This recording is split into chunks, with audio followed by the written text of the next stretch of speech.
Assalamualaikum warahmatullahi wabarakatuh. Selamat pagi anak-anak. Gimana kabarnya? Semoga kita selalu dalam keadaan sehat walafiat dan selalu dalam lindungan Allah Subhanahu wa taala. Amin.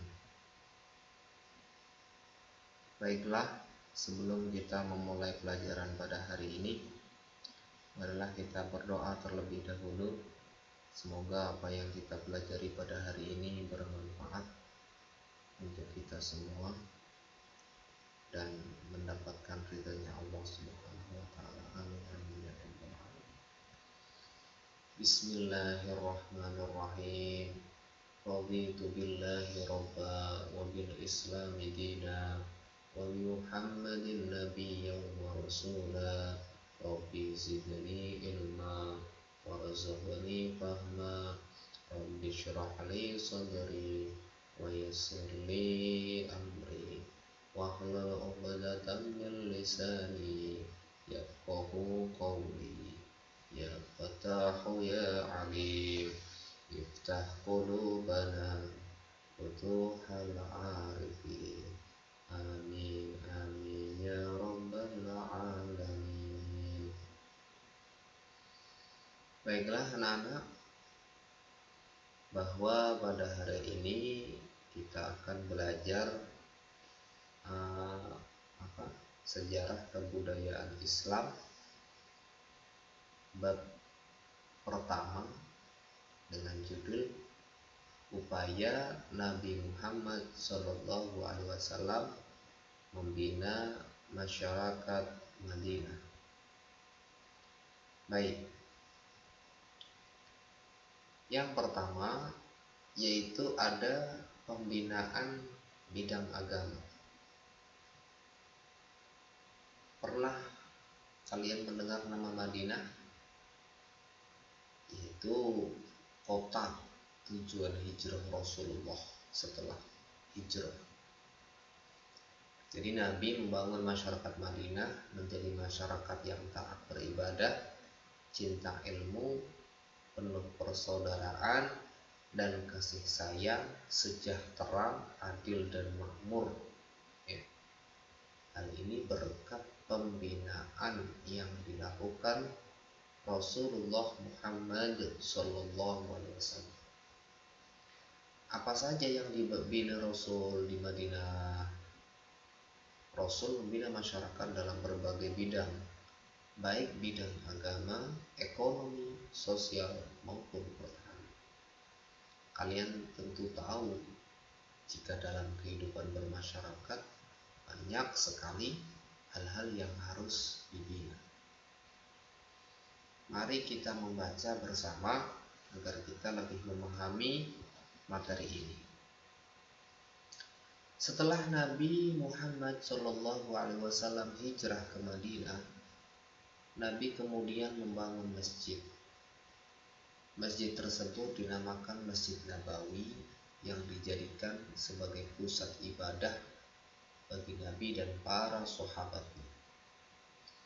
Di samping itu, masjid juga dijadikan tempat dakwah Islamiyah dan mengajar para sahabat. Para sahabat senantiasa sholat berjamaah di masjid, semangat mencari ilmu bersama Nabi. Sebagian sahabat bahkan tinggal di serabi masjid dan dengan penuh ketekunan memahami agama secara mendalam atau tafaqquh fiddin di masjid. Dan mereka yang tinggal di serabi masjid disebut ahlus suffah. Dalam memahami agama, sebagian sahabat menjadi penghafal hadis seperti sahabat Abu Hurairah. Para sahabat pun tidak segan bertanya kepada Nabi untuk mendapat penjelasan langsung dari Nabi. Dengan penuh cinta dan perhatian Nabi, memberikan petunjuk dan membimbing para sahabat Nabi untuk senantiasa taat beribadah dan rajin belajar. Gak cara mendidik Rasulullah adalah dengan memberi contoh langsung. Nabi Shallallahu Alaihi Wasallam mengajarkan sahabat agar rajin sholat di masjid, berzikir, i'tikaf, membaca Al-Quran. Nabi juga mengajarkan berbagai macam ilmu kepada sahabat dan menyilakan sahabat untuk bertanya, berdiskusi, dan lain sebagainya. Lah upaya Nabi membina masyarakat Madinah membuahkan hasil, sehingga masyarakat akhirnya rajin beribadah, mempunyai keimanan yang kuat, rajin menuntut ilmu. Masyarakat Madinah menjadi masyarakat religius dan pembelajar. Lah sekarang apa yang kamu pahami dari bacaan di atas? Di sini ada percakapan ya. Dari bacaan di atas saya paham bahwa Nabi menjadikan masjid untuk membina para sahabat rajin ibadah. Betul. Nabi juga menjadikan masjid sebagai tempat dakwah dan mengajar para sahabat. Wah, Nabi sungguh luar biasa bina agama pada masyarakat Madinah. Ayo kita semangat beribadah. Nah sekarang Bapak ada sedikit kegiatan ya. Silakan kalian mengamati masjid di sekitarmu bersama orang tua ya. Dicatat kegiatan-kegiatannya apa saja yang dijalankan di masjid. Di sini kalian tulis nama masjid ya. Terus nama imamnya atau khotibnya, terus kegiatan di masjid itu apa. Masjidnya misalkan Al-Jannah, nama imamnya Ustadz Muslimun, Ustadz Muslimun. Kegiatannya belajar membaca Al-Quran. Itu contoh ya. Kalian amati sendiri-sendiri di masjidnya masing-masing ya. Boleh bersama orang tua ya, sambil bertanya. Terus yang kedua, ayo kita lakukan. Saya berjanji. Ya, silakan dibaca bareng-bareng. Saya akan rajin sholat dan belajar. Saya berani bertanya kepada guru. Saya berani berdiskusi dengan teman. Masjid zaman Nabi untuk membina keagamaan, baik terkait ibadah dan memahami agama. Pada kondisi sekarang, di samping masjid untuk tempat ibadah dan belajar agama, terdapat pula pondok pesantren untuk tafaqquh fiddin. Ya, para santri belajar kepada kiai, ustadz tentang berbagai cabang ilmu, membiasakan diri dengan akhlak terpuji, rajin beribadah dan mandiri. Nah, sekarang itu kan ada pondok pesantren. Itu. Lanjut. Yang B, pembinaan bidang sosial. Tadi agama, sekarang sosial. Ini kira-kira gambar apa ini? Coba kalian amati. Ya, amati. Bagaimana masyarakat di sekitar kalian ya? Apakah masyarakat di sekitar kalian rukun, damai, penuh persaudaraan dan kasih sayang? Ketahuilah, lingkungan masyarakat yang rukun damai akan menunjang keberhasilan belajar kalian. Sebaliknya, lingkungan yang penuh pertengkaran akan membuat kalian tidak nyaman belajar. Di lingkungan juga penting sekali. Kita baca lagi. Setelah hijrah ke Madinah, Nabi mengembangkan Islam di Madinah.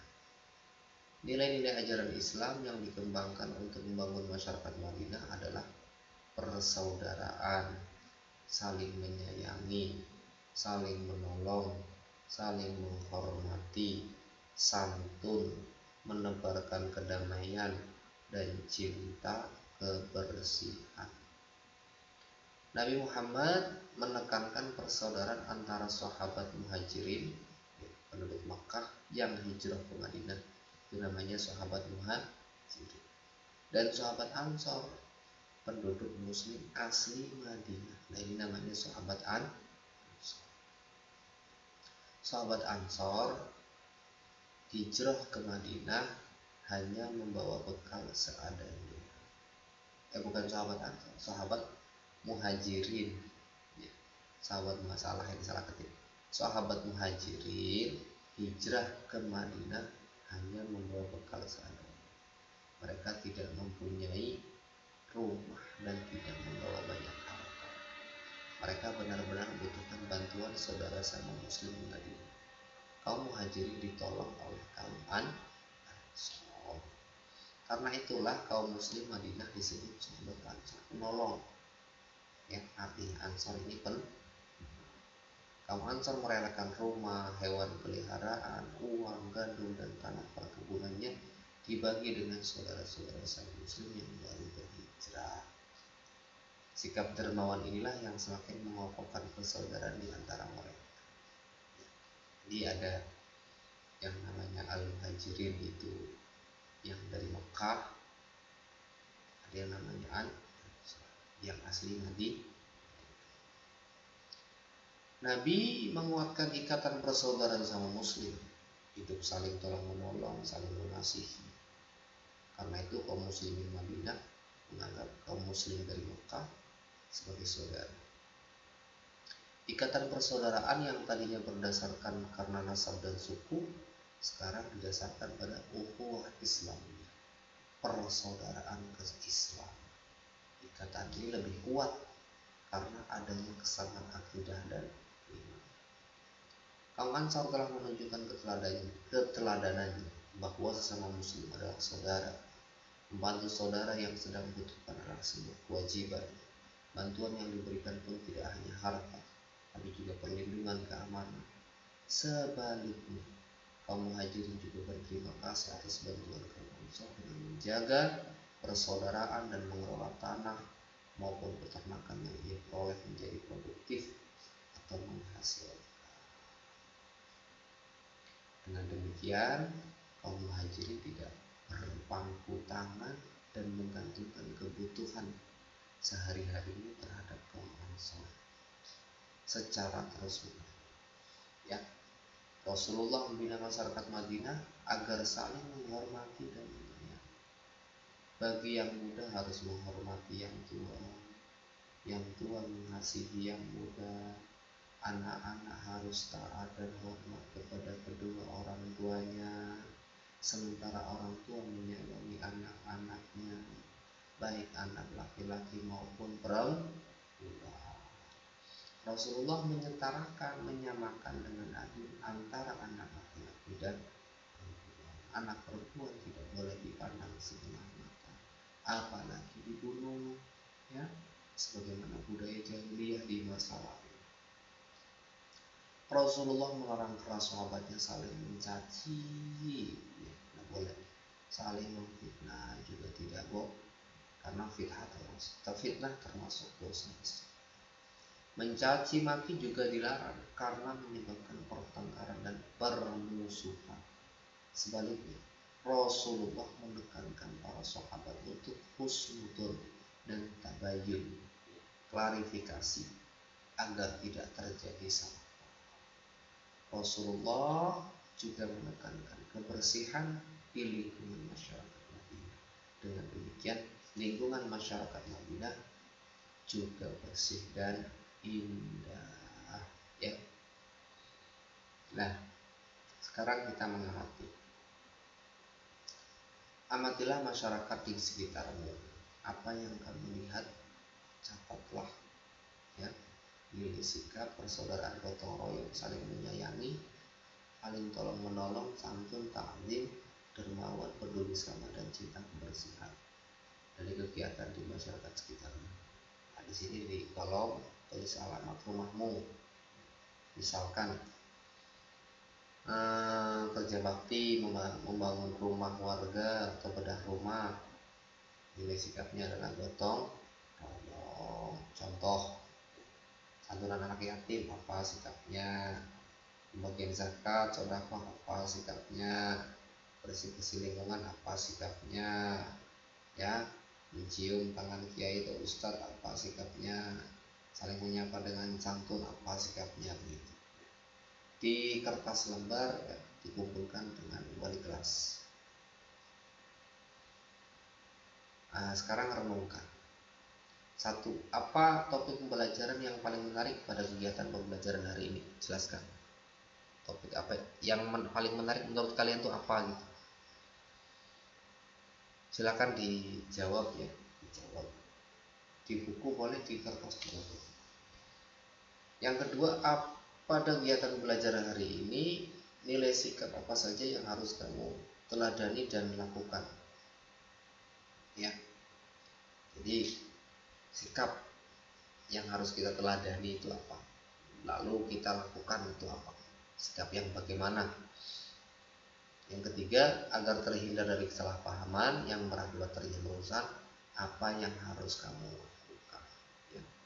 Jadi ada berapa tugas tadi itu ya, boleh di buku, boleh di kertas, biar enaknya di buku saja.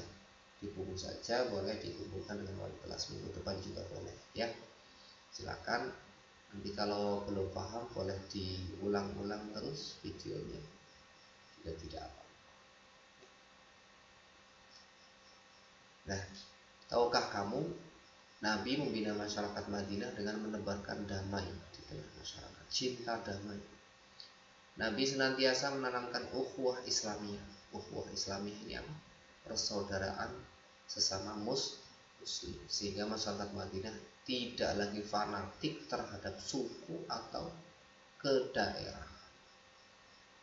Jadi tidak boleh kita fanatik, itu tidak boleh.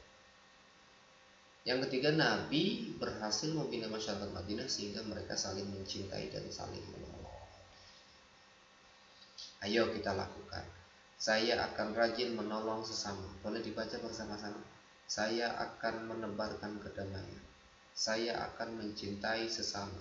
Saya akan mempererat ukhuwah Islamiyah. Saya akan menjaga kebersihan lingkungan. Baik, mungkin sampai di sini dulu untuk pertemuan pada hari ini ya. Mudah-mudahan minggu depan insya Allah kita lanjutkan lanjutannya, yaitu masih ada beberapa, ini masih bab 1 belum selesai, minggu depan insya Allah kita lanjutkan lagi.